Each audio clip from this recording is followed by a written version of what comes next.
Chapter 19, The Worst Mistake. She was flying, skimming the ground with no track under her, not even a hoverboard, keeping herself aloft by sheer willpower, and the wind in her outspread jacket. She skirted the edge of a massive cliff that overlooked a huge black ocean. A flock of seabirds pursued her, their wild screams beating at her ears like Dr. Cable's razor-edged voice.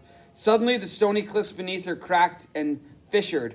A huge rift opened up, the ocean rushing in with a roar that drowned the seabird's cries. She found herself tumbling through the air, falling down toward the black water. The ocean swallowed her, filling her lungs, freezing her heart so that she couldn't cry out.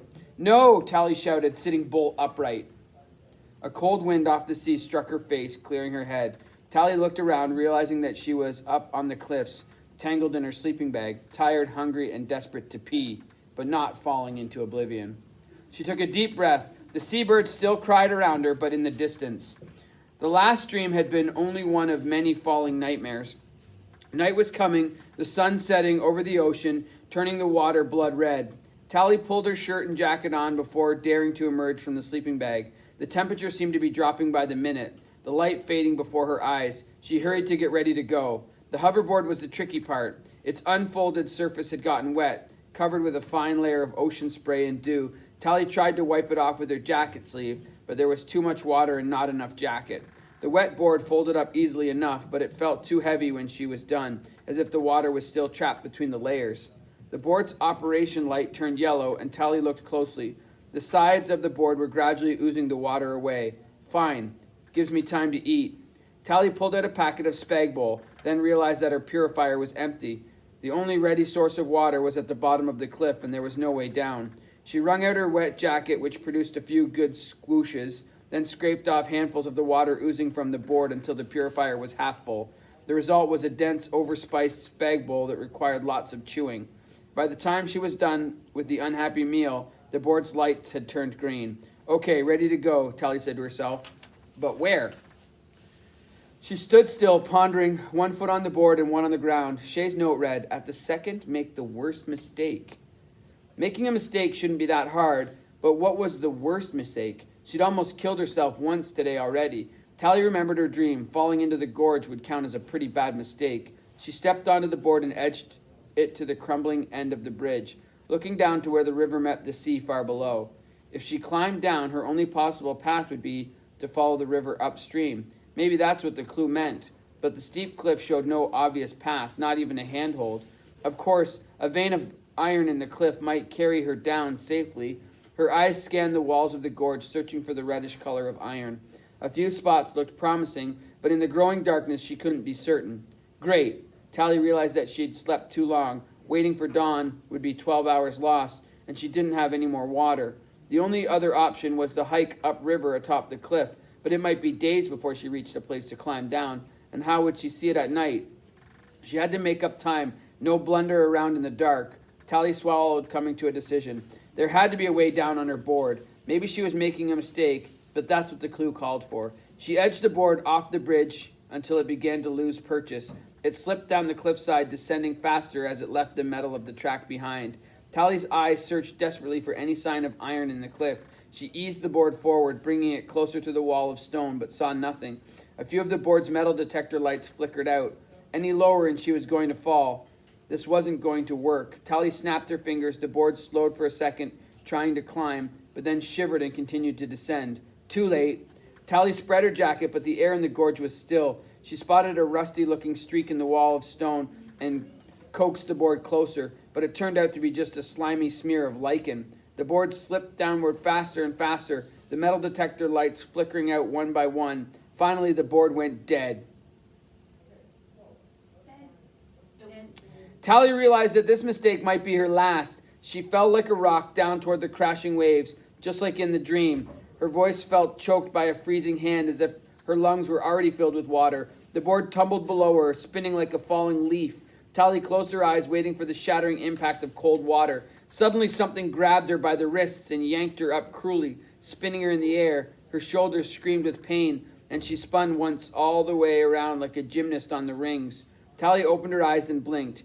She was being lowered onto the hoverboard, which waited rock steady just above the water. "What the?" she wondered aloud. Then, as her feet came to rest, Tally realized what had happened. The river had caught her. It had been dumping metal deposits there for centuries, or however long rivers lasted, and the board's magnets had found purchase just in time.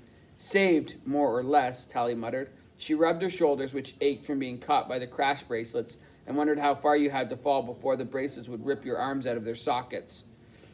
But she'd made it down. The river stretched out in front of her, winding its way into the snow-capped mountains. Tally shivered in the ocean breeze and pulled her soggy jacket tighter around her. 4 days later, take the side you despise. She quoted Shay's note. 4 days. Might as well get started.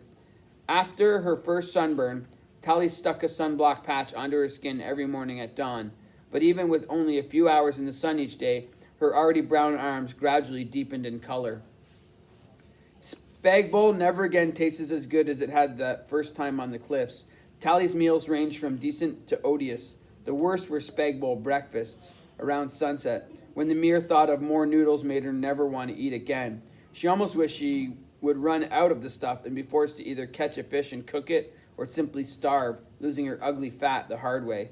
What Tally had really dreaded was running out of toilet paper. Her only roll was already half gone, and she rationed it strictly now, counting the sheets, and every day she smelled a little worse. On the third day up the river, she decided to take a bath. Tally awoke an hour before sunset, as usual. Feeling sticky inside the sleeping bag, she'd washed her clothes that morning and left them to dry on a rock.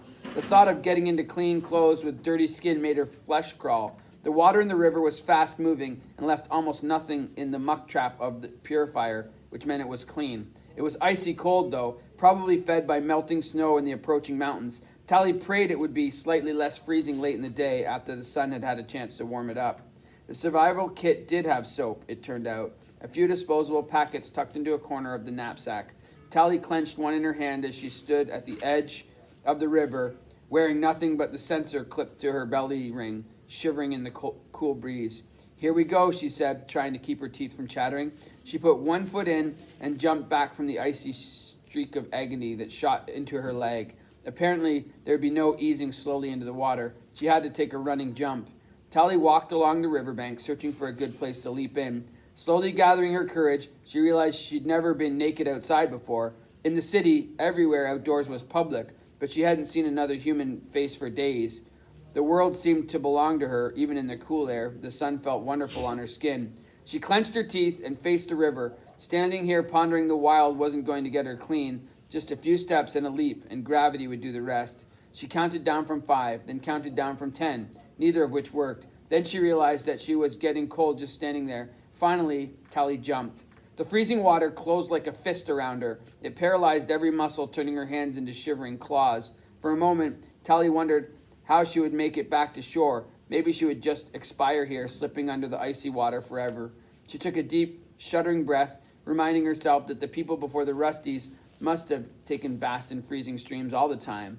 Tally clenched her teeth to stop them chattering and dipped her head under the water and out, whipping wet hair onto her back. A few moments later, an unlikely kernel of warmth ignited in her stomach, as if the icy water had activated some secret reserve of energy within her body. Her eyes opened wide, and she found herself whooping with excitement. The mountains towering above her after 3 nights' travel inland seemed suddenly crystal clear, their snowy peaks catching the last rays of the setting sun. Tally's heart pounded fiercely, her blood spreading unexpected warmth throughout her body. But the burst of energy was burning quickly. She fumbled the soap packet open, squishing it between her fingers, across her skin and into her hair. Another dunking, and she was ready to get out. Looking back at the shore, Tally realized that she'd been carried away from her camp by the river's current. She swam a few strokes upstream, then trudged toward the rocky shore. Waist high in the water, already shivering from the breeze on her wet body, Tally heard something that made her heart freeze. Something was coming. Something big. Oh, fishy.